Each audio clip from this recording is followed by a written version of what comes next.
शव यात्रा। अमरपुर नाम के एक गांव में विमल हलवाई अपने 2 छोटे बच्चों और बीवी के साथ रहता है। विमल की पत्नी ज्योति भूत प्रेत जादू टोने में बहुत माना करती थी। इसका बिल्कुल विपरीत विमल इन चीजों को दकियानुसी माना करता था। रोज की तरह विमल अपने मिठाई की दुकान जाने के लिए निकलने की हड़बड़ी में होता है। मैं निकलता हूँ ज्योति, देरी हो जाएगी, दुकान भी खोलनी है मुझे। अजी ध्यान से, आज अमावस्या है। रास्ते में कोई कपड़ा या कुछ भी गिरा हो तो उसे लांग मत दीजिएगा, बगल से चले जाइएगा।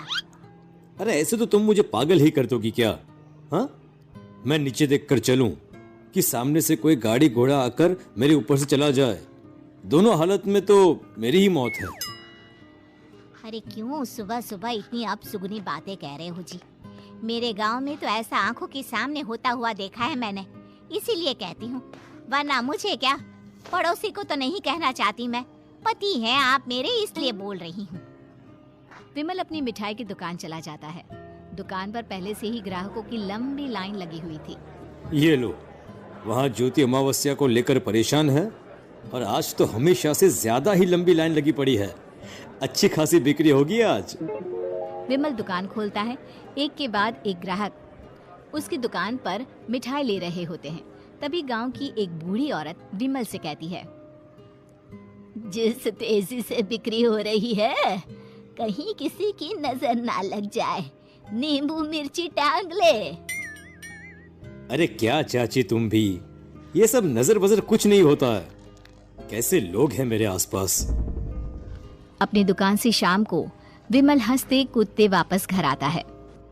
हाँ, आज तो अच्छी खासी बिक्री हुई है। 1 महीने में जितनी बिक्री होती है, एक ही दिन में आज उतने पैसे कमा लिए मैंने। ये तो बहुत अच्छा हुआ जी, आज ही घर की नजर उतारी है मैंने। बिक्री तो अच्छी होनी ही थी। अच्छा, तुम खाना लगा दो, सारा माल बिक चुका है। मुझे शहर जाना होगा, कुछ चीजों की जरूरत पड़ेगी। रात भर मिठाई बनाऊंगा, तब जाकर कल सुबह दुकान खोल पाऊंगा। खाना खाकर विमल शहर जाने के लिए निकल पड़ता है। सुनिए जी, ध्यान से जाइएगा। चौरस्ते पर किसी जादू टोने की चीज पर पैर मत रख दीजिएगा। हे भगवान, हद हो गई ज्योति, ये तो मैं जा रहा हूँ। विमल गुस्से से शहर जाने निकल पड़ता है। रात का काला घना अंधेरा, चांद की एक भी किरण ना होने के कारण अंधेरे में कुछ भी देख पाना मुश्किल था। जंगल के बीच के एक अधकच्चे रास्ते से विमल जा रहा होता है। चारों तरफ गुफ अंधेरा और सन्नाटा सुनाई दे रहा था, और सुनाई दे रही थी विमल के पैर के नीचे आ रहे सूखे पत्तों की आवाजें। तभी अचानक दूर से उसे कुछ आवाजें सुनाई देती है। अरे, ये इतनी रात को जंगल के रास्ते कौन जा रहा है? शायद कोई टोली होगी। राम नाम सत्य है, राम नाम सत्य है, राम नाम सत्य है, राम नाम सत्य है। धीरे धीरे आवाज कुछ कुछ सुनाई पड़ती है। आवाज धीरे धीरे और नजदीक आती सी लगती है।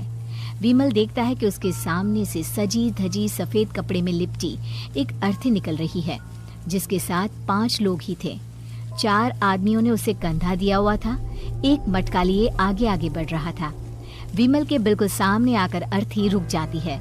उसमें से एक आदमी विमल से कहता है, अरे भाई, जरा अर्थी को कंधा लगाना, मैं बहुत थक गया हूँ, बड़ी मेहरबानी होगी। हाँ भाई, कंधा तो मैं लगा दूं, पर रात को 12 बजे ये शव यात्रा, इस समय कौन अर्थी ले जाता है? तभी विमल को ऐसा लगता है कि शव में से आवाज आई। ये आवाज। मजबूरी है भाई, आप कंधा दीजिए, मैं रास्ते में सब बताता हूँ आपको। विमल अर्थी को कंधा दिए चल रहा होता है कि उसे ऐसा लगता है कि हाथ में मटका लिए जो आदमी शव के आगे चल रहा है, उसके पैर उल्टे हैं। क्या हुआ भाई, हकला क्यों रहे हो? वो आपके साथी के पैर उल्टे। विमल अपनी बात पूरी भी नहीं कर पाता कि वो देखता है कि उस आदमी के पैर तो सीधे ही हैं। अरे नहीं, कुछ नहीं, मुझे शायद वहम हुआ होगा। धीरे धीरे सब आगे बढ़ रहे होते हैं। तब विमल को अचानक लगता है मटकी में से एक हाथ बाहर आ रहा है। विमल घबरा जाता है। इसके पहले वो कुछ बोल पाता, कल्लू कहता है, मेरा नाम कल्लू है। हम 6 दोस्त थे, जिसमें से एक को तो तुम सोया हुआ देख रहे हो। इतनी पक्की दोस्ती थी कि जैसे हम सब सगे भाई हैं। पर किस्मत का कोई क्या कर सकता है। आज से 4 साल पहले एक नदी में हम सब नहाने गए थे, जिसमें डूबकर राजेश की मौत हो गई। किसी मजबूरी के कारण हमें उसकी अर्थी को रात को ही शमशान घाट ले जाना पड़ा। हम 5 उसे ले जा रहे थे। 4 साल पहले आप 5 में मैं कुछ समझा नहीं।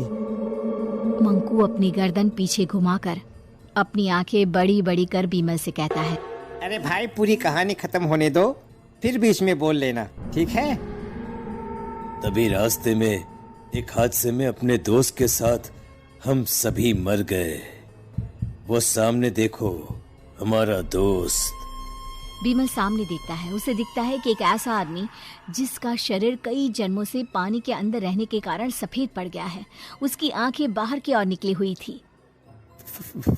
फिर ये अर्थी किसकी है? अर्थी के साथ के लोग अर्थी को नीचे रखते हुए एक साथ विमल की ओर देखते हुए कहते हैं, तुम खुद ही देख लो। विमल शव पर से सफेद कपड़ा हटाता है। शव की जगह खुद को ही देखकर विमल के होश उड़ जाते हैं। वो शव विमल की ही थी। पलक झपकते ही विमल उस अर्थी की जगह पर होता है। 6 के 6 दोस्त उसी तरह अर्थी को उठाकर चलने लग जाते हैं। राम नाम सत्य है। राम नाम सत्य है। राम नाम सत्य है।